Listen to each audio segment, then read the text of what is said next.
اعوذ باللہ من الشیطان الرجیم، بسم اللہ الرحمن الرحیم۔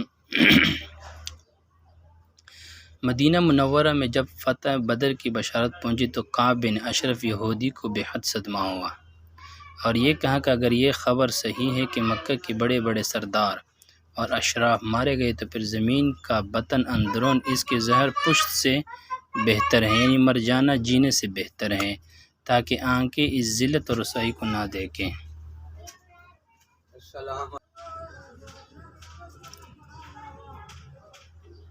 لیکن جب اس خبر کی تصدیق ہو گئی تو مقتولین بدر کی تعزیت کے لیے مکہ روانہ ہوا یہ کعب بن اشرف، اور جو لوگ بدر میں مارے گئے ان کی مرثیہ لکھے جن کو پڑھ پڑھ کر خود بھی روتا تھا اور دوسروں کو بھی رلاتا تھا، اور رسول اللہ صلی اللہ علیہ وسلم کے مقابلے میں لوگوں کو جوش دلا دلا کر آمادہ قتال کرتا تھا۔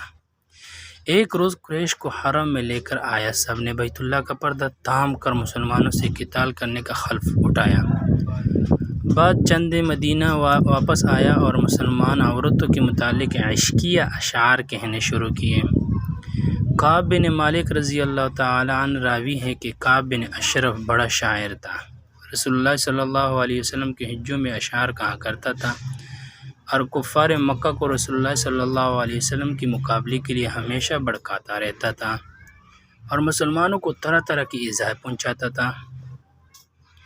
رسول اللہ صلی اللہ علیہ وسلم مسلمانوں کو صبر اور تحمل کا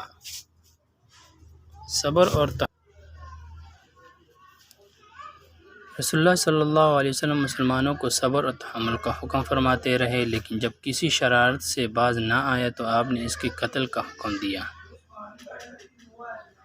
ایک روایت میں ہے کہ ایک مرتبہ کعب بن اشرف نے آپ کو دعوت کے بہانے سے بلایا اور کچھ آدمی متعین کر دیے کہ جب آپ تشریف لائے تو قتل کر ڈالے۔ آپ آ کر بیٹھی ہی تھے کہ جبرائیل امین نے آ کر آپ کو ان کے ارادے سے مطلع کر دیا۔ آپ فوراً وہاں سے روح الامین کے پروں کے سائے میں باہر تشریف لے آئے اور واپس کے بعد قتل کا حکم دیا۔ صحیح بخاری میں حضرت جابر سے مروی ہے کہ رسول اللہ صلی اللہ علیہ وسلم نے فرمایا، تم میں سے کعب بن اشرف کے قتل کے لیے کون تیار ہے؟ اس نے اللہ اور اس کے رسول کو بہت ایذا پہنچائی ہے۔ یہ سنتی ہیں محمد بن مسلمہ رضی اللہ تعالی عنہ کھڑے ہو گئے اور عرض کہ یا رسول اللہ، کیا آپ اس کے قتل چاہتے ہیں؟ آپ نے فرمایا ہاں۔ محمد بن مسلمہ نے عرض کیا، یا رسول اللہ، پھر مجھ کو کچھ کہنے کی اجازت دیجیے، یعنی ایسے مبہم اور تعریضی کلمات اور ذو معنی الفاظ کہہ سکو جن کو سن کر وہ بظاہر خوش ہو جائے۔ آپ نے فرمایا اجازت ہے۔ محمد بن مسلمہ رضی اللہ تعالی عنہ ایک روز کعب سے ملنے گئے اور اثناء گفتگو میں یہ کہا کہ یہ مرد یعنی رسول اللہ صلی اللہ علیہ وسلم ہم سے فقراء و مساکین پر تقسیم کرنے کے لیے صدقہ اور زکوٰۃ مانگتا ہے، اور اس شخص نے ہم کو مشقت میں ڈال دیا۔ بے شک یہ چیزیں حریص اور طامع نفوس پر بہت شاق اور گراں ہیں، لیکن مخلصین اور صادقین کو صدق دل سے صدقات کا دینا اور فقراء و مساکین کا اعانت و امداد کرنا انتہائی محبوب اور غایت درجہ لذیذ ہے، بلکہ خدا کے راہ میں مال نہ خرچ کرنا ان پر شاق اور گراں ہے۔ میں اس وقت آپ کے پاس قرض لینے کے لیے آیا ہوں۔ کعب نے کہا، ابھی کیا ہے؟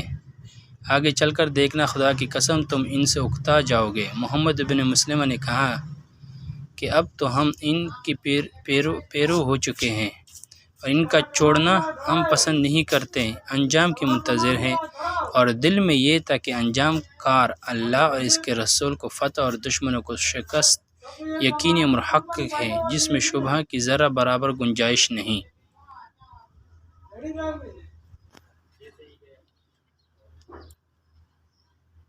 اس وقت ہم یہ چاہتے ہیں کہ کچھ غلہ ہم کو بطور قرض دے دیں۔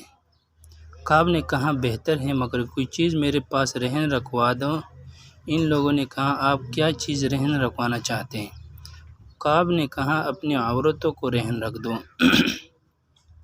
ان لوگوں نے کہا، اپنی عورتوں کو کیسے رہن رکھ سکتے ہیں؟ اول تو غیرت اور حمیت گوارا نہیں کرتی، پھر یہ کہ آپ نہایت حسین و جمیل اور نوجوان ہیں۔ کعب نے کہا، آپ اپنے لڑکوں کو رہن رکھ دو۔ ان لوگوں نے کہا، یہ تو ساری عمر کی ہے۔ لوگ ہمارے اولاد کو یہ طعنہ دیں گے کہ تم وہی ہو جو دوسرے اور تیسرے ہمارے اولاد کو یہ طعنہ دیں گے کہ تم وہی ہو جو 2 سیر اور 3 سیر غلے کے معاوضے میں رہن رکھے گئے تھے۔ ہاں ہم اپنے ہتھیار تمہارے پاس رہن رکھ سکتے ہیں۔ اکرمہ کی ایک مرسل روایت میں ہے کہ ان لوگوں نے یہ کہا کہ آپ کو معلوم ہے کہ ہم ہتھیاروں کو کس درجہ محتاج اور ضرورت مند ہے، لیکن باہیں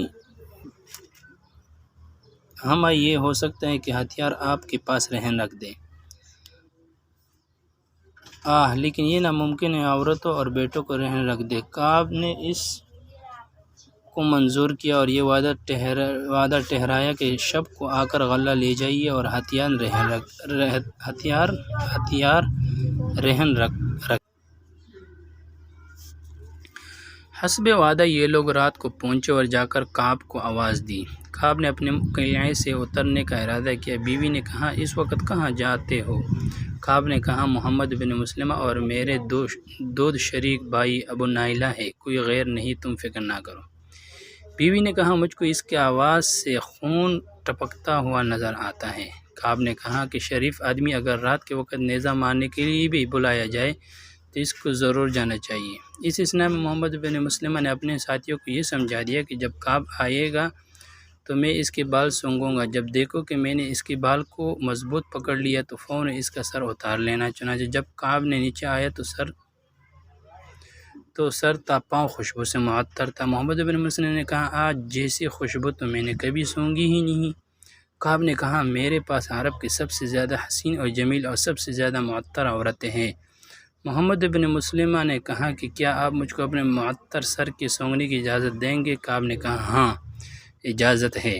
محمد بن مسلمہ نے آگے بڑھ کر خود بھی سر سونگا اور اپنے رفقا کو بھی سونگایا۔ کچھ دیر کے بعد پھر محمد بن مسلمہ نے کہا کیا آپ دوبارہ اپنا سر سونگنے کی اجازت دیں گے؟ کعب نے کہا۔ شوق سے محمد بن مسلمہ اٹھے اور سر سونگنے میں مشغول ہو گئے۔ جب سر کے بال مضبوط پکڑ لیے تو ساتھیوں کو اشارہ کیا، فوراً ہی سب نے اس کا سر قلم کیا اور آنن فانن اس کا کام تمام کیا، اور آخر شب میں رسول اللہ صلی اللہ علیہ وسلم کی خدمت میں پہنچے۔ آپ نے دیکھتے ہی یہ ارشاد فرمایا افلحت الوجوہ، ان چہروں نے فلاح پائی اور کامیاب ہوئے۔ ان لوگوں نے جواباً عرض کیا ووجہک یا رسول اللہ، اور سب سے پہلے آپ کا چہرہ مبارک ہے اللہ کے رسول۔ اور بعد ازاں کعب بن اشرف کا سر آپ کے سامنے ڈال دیا۔ آپ نے الحمدللہ کہا اور اللہ کا شکر کیا۔ جب یہود کے اس واقعے کا علم ہوا تو یک لحظہ مرعوب اور خوف زدہ ہو گئے، اور جب صبح ہوئی تو یہود کو ایک جماعت نبی کریم صلی اللہ علیہ وسلم کی خدمت میں حاضر ہوئی اور عرض کی کہ ہمارے سردار اس طرح مارا گیا۔ آپ نے فرمایا وہ مسلمانوں کو طرح طرح سے ایذا پہنچاتا تھا اور لوگوں کو ہمارے قتال پر برانگیختہ اور آمادہ کرتا تھا۔ یہود دم بخود رہ گئے اور کوئی جواب نہ دے سکے، اور بعد ازاں آپ نے ان سے ایک عہد نامہ لکھوایا کہ یہود میں سے آئندہ کوئی اس قسم کی حرکت نہ کرے گا۔ کعب بن اشرف کا قتل کے اسباب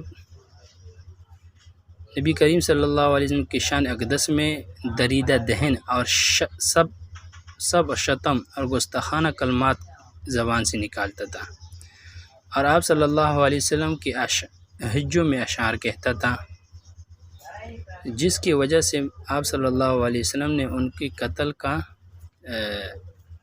حکم فرمایا، اور بہت سارے اور بھی اس میں برائی تھی جس کی وجہ سے آپ صلی اللہ علیہ وسلم نے اس کو قتل کا حکم فرمایا۔ آج انڈیا میں ایک لعینہ جس پر اللہ کی لعنت برستی ہے، اس نے آپ صلی اللہ علیہ وسلم کی شان میں گستاخانہ الفاظ کہی ہیں۔ اللہ تعالیٰ ان کو بھی برباد فرما دے گا انشاءاللہ۔